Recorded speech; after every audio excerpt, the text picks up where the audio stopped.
She Can is a place where we tell women's stories. We show how women got to where they are today. And I'm so delighted to have Courtney Adamo today. Courtney, you are an online content creator, a mothering expert who creates online courses and ebooks about mindful mothering. You have inspirational ideas to help us slow down, to engage and enjoy this parenting journey all around family, home. And you have lots of ebooks and e-courses for parents and a subscription-based model. Tell us a bit more in your own words what you do and how you got there. Hello. Yeah, thank you for having me. I always struggle a little bit to explain what I do because there is really no one word to describe it. Like you said, I create content for parents, mostly mothers, and I have online courses and ebooks and a monthly membership program. And I have been in the blogging world since 2007. So back at that point, when you told people you had a blog, people really didn't know what you were talking about. This was sort of the very start of social media. Blogging was not a thing. And so I've been writing about my motherhood journey, sharing my experiences and connecting with other mothers since 2007. Um, and I guess I still am doing the same thing. I mean, I still have a blog. It's a different blog, but I still have a blog and I send out a weekly newsletter. And then, of course, I run these courses and this membership program. So I'm still doing the same thing. Um, Back in 2007, I was talking about babies and toddlers, and now I talk a lot about tweens and teens, and I share my own personal experiences and lessons I've learned, and then I create these communities where we can learn from each other, and that's really what I love. What I love about what I do is connecting with all these mothers. Courtney, and of course, all of this wisdom that you have amassed over all these many years is because you're a mom of five and you sort of took a different journey. Tell us a little bit more about that. You were living in England and you packed up and you went to travel around the world, which I assume is how this came about, right? I mean, I was blogging and running a business when we lived in London, but yes, my career has shifted in a way, kind of just following a parallel journey to my own life. Yeah, so like you said, we were living in London. We had four kids at the time, and we decided that we wanted to slow down and to spend more time with our children, really. We both had successful careers. Mine was growing and I was working really hard, and Michael and my husband and I were both working um, really hard and not spending as much time with our children as we had hoped, I guess, when we set out to have a family. And we decided we wanted to change it. And so we went and traveled for, it was to be a year, and it ended up being 18 months. And we traveled with our four children, and we kind of tested out different places around the world for where we could settle and live a more um, a life that was less stressful, with less financial demands on us and less career demands, and just to be able to spend more time with our kids. Really, that was the priority. And so we ended up here in Bangalore, which is a tiny little town outside of Byron Bay, which is another tiny little town on the east coast of Australia. And so yes, and so we made that big change. We've been here for 7 years now, and I wrote a little bit about that journey as we were doing it, and then of course when I got here, I've continued to share and um, connect with other mothers. So yeah, I forget really your question, but that was that sort of journey and what led us to here.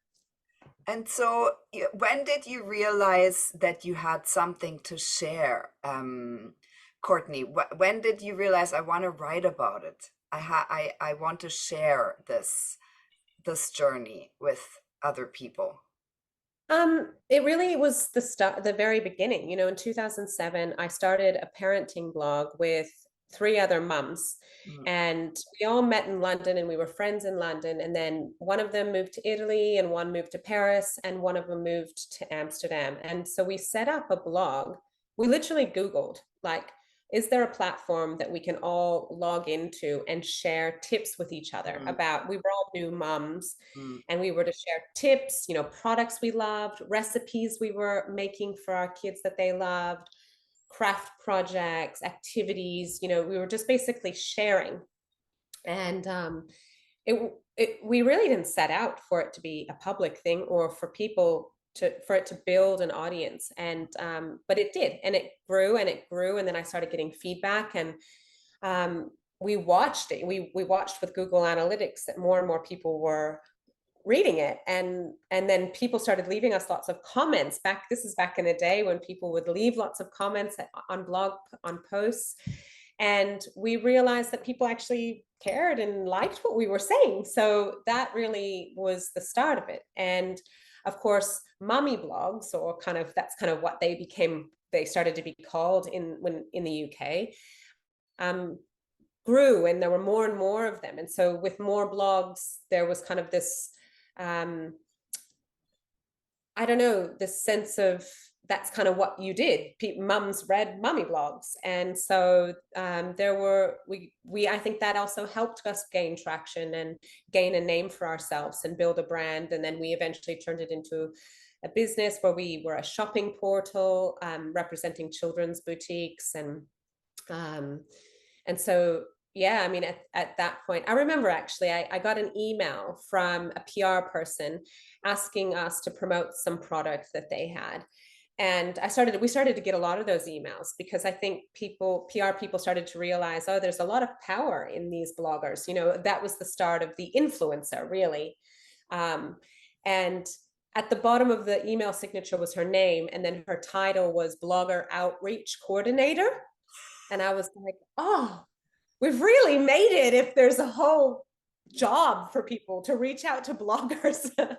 um, and so, yeah, I mean, that was back in, I think at that point it was 2009 or 2010. Um, so obviously, the landscape of sharing like that has changed. Social Instagram really changed a lot of the way that we share our content, and it's the whole thing has changed, but essentially I'm still doing the same thing, sharing tips and connecting with other moms. So yeah. Courtney, so tell us a little bit more about your current ebooks and online courses that you're selling now as part of your subscription-based model, where mums can subscribe and then they get a whole load of content fed into their inbox. yeah, so I have online courses. There's one that's on general family lifestyle. There's one on pregnancy and birth in the first year. And then there's another one all about adolescents, tweens, and teens, and how to parent and connect with children of that age and really enjoy your children at that age. And then I have various ebooks. I launched the membership program last July, I think. So about 7 or 8 months ago. And that was a way for me to really create more of an ongoing, because my online courses would be a 3-week course or a 5-week course. So they were quite Yeah, short in time frame. yeah. Um, this is like a way for me to connect on a monthly basis. I deliver content monthly. People can log in and look at things. So I'm sharing recipe tutorials, home tutorials, decor and organization, gardening tutorials, parenting tutorials. So lots of video content. And then I interview other inspiring women from around the world and share those within the membership program as well. I offer discounts to favorite brands each month, and then I have a community and I go live, and we have like live meetups where we pick a topic to discuss and we go live and we discuss them and share. And it's so beautiful because it's a very intimate space, like a gazillion% more intimate than Instagram because it's a much Yeah. smaller community. And we choose really beautiful topics, like all based on kind of motherhood, whether it's for ourselves or within our relationships, with our partners, or parenting, or whatever, with kind of a whole bunch of different range of topics, and then we discuss them. So yeah, so Yeah, it's lots all, of lovely content. yeah. Yeah, I wish I had known about that because it's such a lonely journey often, this mothering journey, I think. Mm. And so it's really a beautiful thing to be in a community. Courtney, what is your main motivator, would you say, now that you're in this journey since a while? Mm. Um, well, I guess I guess am the primary earner in our family, and so obviously, I couldn't lie and not say that obviously financially I'm motivated to earn money to be able to support my family. Um, and I'm motivated to work just enough that we can do that and I still get to spend time with my family. And obviously we live a pretty simple and slow life here, but I still would like to be able to travel with my family and have that precious time with them. And so I guess that's what motivates me, is to keep going. And also, like I said, I really enjoy connecting with other mothers from around the world. And we live in Byron Bay. It's beautiful community here, but it's far removed from the rest of the world, Yeah, and not like living in London, and so I really get to connect with women from all over the world. The last live meetup I had someone in Louisiana, I had someone in Brighton in the UK, I had two Aussies, and there was someone in Italy, and it was just so beautiful to have a really honest and vulnerable conversation with women all over the world. So yeah, that also motivates me. I really enjoy that. yeah. Courtney, and what qualities would you say you have that serve you so well in being that businesswoman that gives away her knowledge and wisdom and made that a business? Gosh, I don't know. I mean,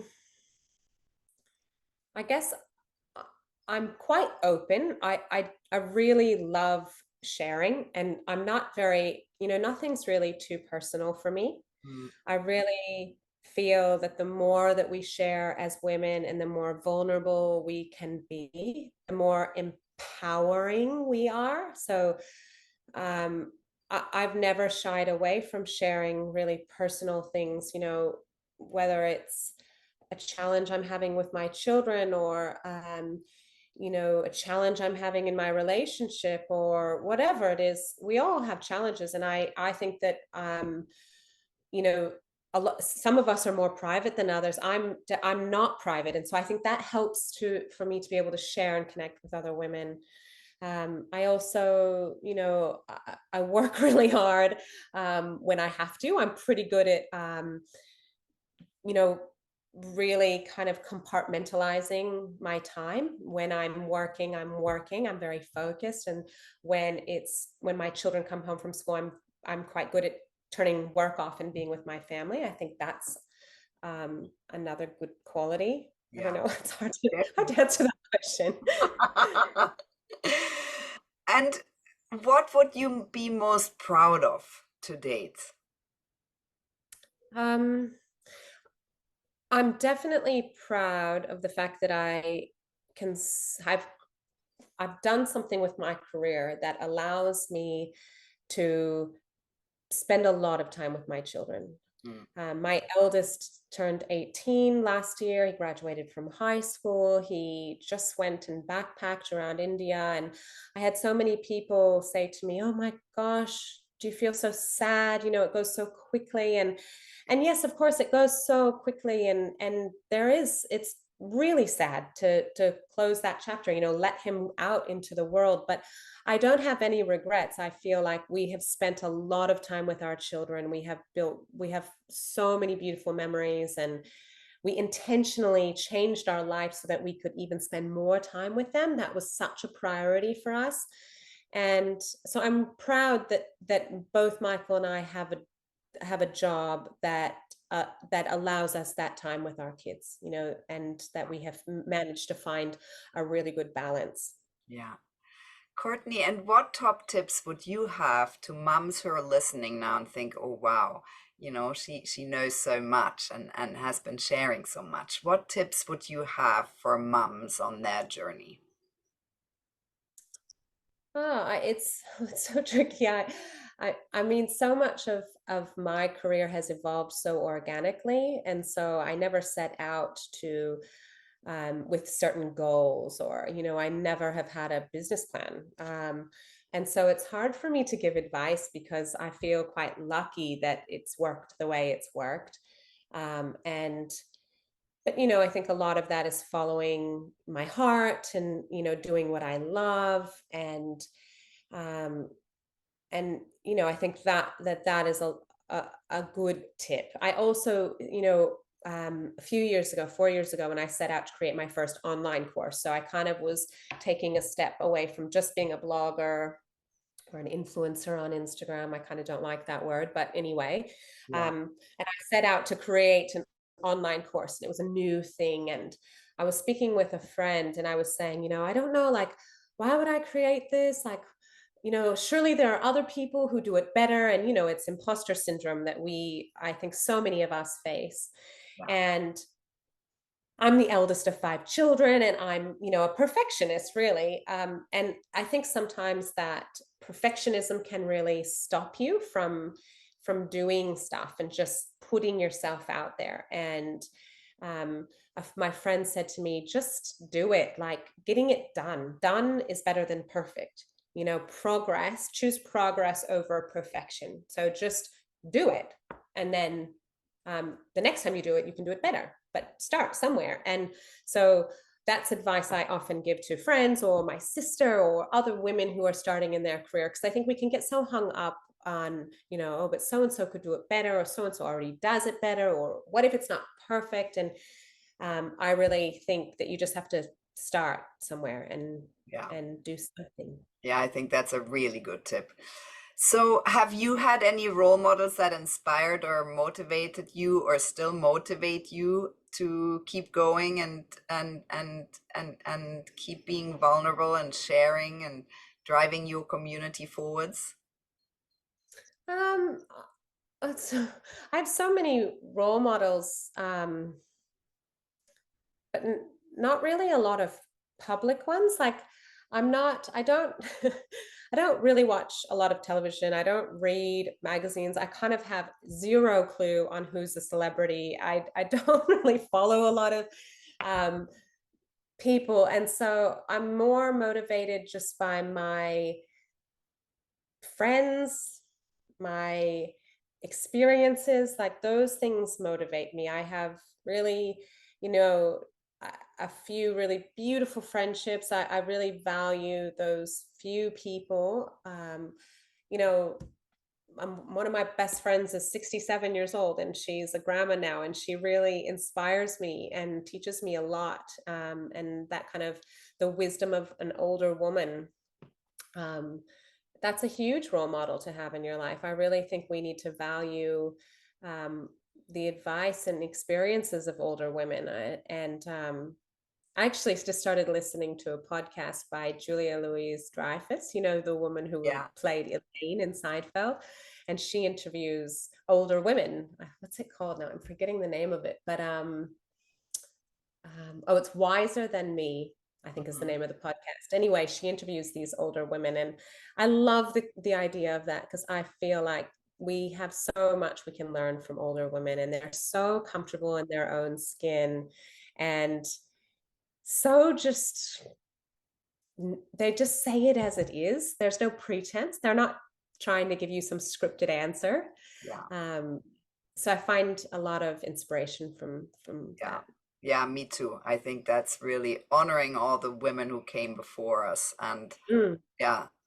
Um, what are your plans and goals? What are you planning for the next years? That's really a good question. I Every year I take off about a month. I go completely offline. I switch my phone off, and that happens in January when my children, it's summer holidays here in Australia, and I go offline and I just really enjoy my children during that time. And I kind of live for that. Like I work really hard for the rest of the year, but so that I can have that time off. And so I've just come out of that. And so I'm in a funny phase right now where I'm kind of questioning all that I do with my career, and trying to reevaluate my priorities and my values. And, um, sometimes I get really frustrated that a lot of what I do involves being on my phone and with Mm, Instagram, and, mm, um, you know, having spent a whole summer really present and in nature and really offline, it's really tricky to come back to it. And so I don't know, maybe this is the year I finally write the book I've wanted to write for the last 10 years, or, something where I don't have to be so much on my phone would be nice. Um, so yeah, that's what's that brewing sounds right now. beautiful, and I'm very grateful that you mentioned this because I think many of us feel the same way. And I think that's a conversation. That's a whole other conversation to be had, but something really important to think about. Thank you so much, Courtney, for talking to me today. Thank you so much for asking me to chat with you. I'm really honored to be included among so many of the really inspiring women that you have included and spoken with. So thank you for including me.